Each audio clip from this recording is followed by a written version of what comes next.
Hi guys, in this week's episode, we are going to talk about how to keep your pool water crystal clear all year round. So sit back, grab yourself a cool drink, and let's get into it. Okay, so before we get into the video, I would really appreciate it if you could hit that like button because it helps the channel out a lot. And if you have any questions or comments, please drop them in the comment section below because I love getting to answer as many of those as possible. Now, when it comes to keeping your pool water crystal clear, there is no single thing that you can do to accomplish this. It's a combination of multiple things working together that will help you get and maintain that crystal clear water. Now, I have been a pool professional for over 15 years now, and I have put together a list of the most important things that you should be doing to keep your pool water clean and clear. So the first thing that I want to talk about is your filtration system. So this is one of the most important things when it comes to keeping your pool water clean. If you don't have proper filtration, then everything else that we talk about today is not going to work.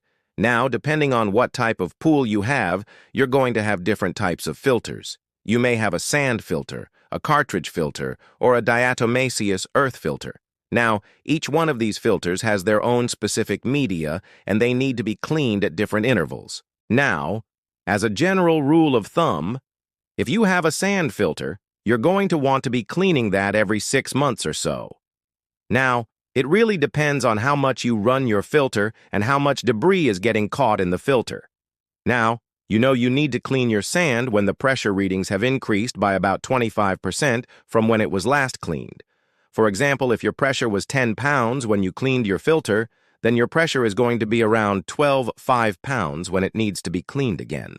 Now, if you have a cartridge filter, these actually need to be cleaned a little more often than sand filters.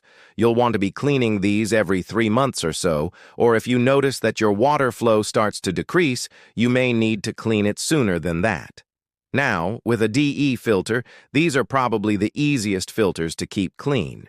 You can actually go as long as 6 months to a year between cleaning your DE grids, but you'll know you need to clean it when your water flow starts to decrease.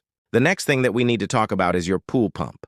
Now, the pump is another important part of your filtration system, and if your pump isn't working properly, then your filter isn't going to work properly either.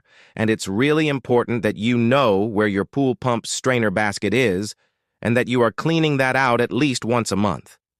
This basket gets clogged with leaves and bugs and other debris, and it causes your pump to work harder than it needs to, which can burn out your pump prematurely.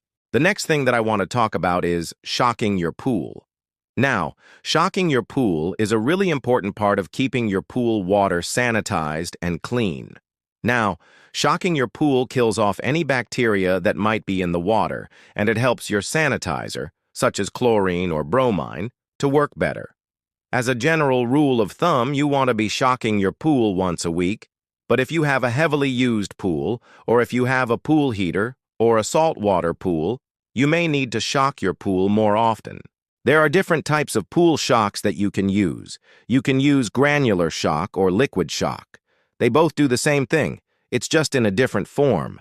The next thing that we need to talk about is balancing the water chemistry. Now, if your water chemistry is not balanced, then your sanitizer isn't going to work properly and your pool water is going to be cloudy.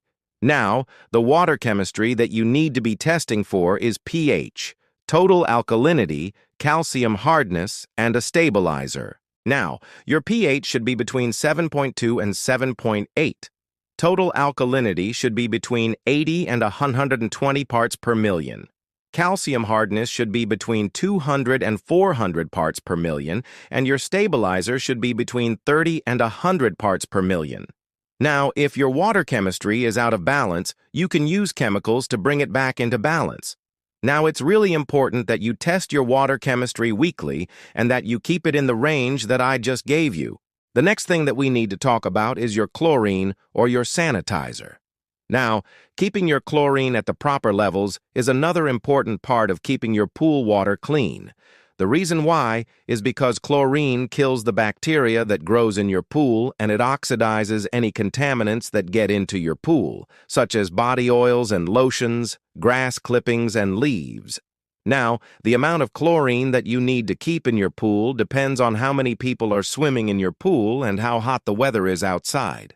But as a general rule of thumb, you want to be keeping your chlorine between 1 and 3 parts per million. Now, there are different types of chlorine that you can use in your pool. You can use bleach, which is a liquid chlorine, or you can use tablets or pucks.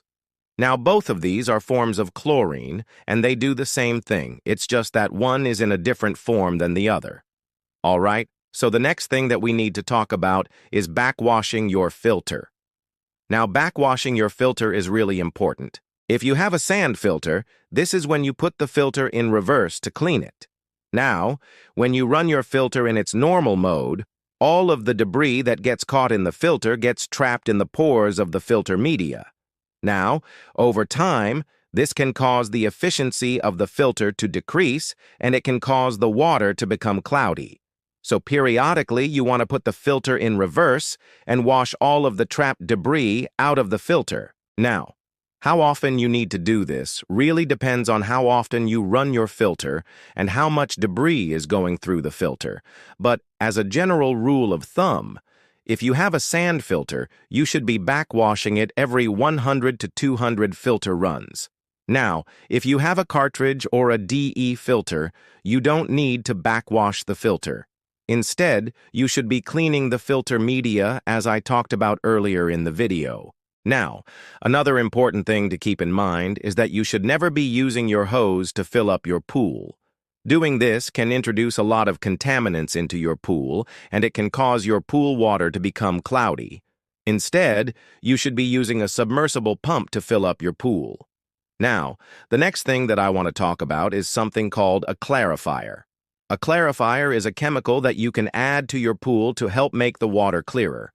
Now, clarifiers work by causing small particles to bind together. These particles are too small for your filter to catch, but when they bind together, they become large enough that your filter can catch them, and then your water will be clearer. Now, you should only use a clarifier when your pool is heavily stained or when you have a lot of small particles in the water. You should never use a clarifier as a substitute for proper filtration. Another important thing to keep in mind is that if you have a variable speed pump, you should be running your pump on low speed for at least 4 hours per day. Doing this will help keep the water circulating, and it will help prevent the growth of algae. So those are my top tips for keeping your pool water crystal clear all year round. I hope that you enjoyed this video and that you learned something new. If you did, please smash that like button for me. And if you have any questions or comments, please drop them in the comments section below because I love getting to answer as many of those as possible. Thanks for watching, guys, and I'll see you next time.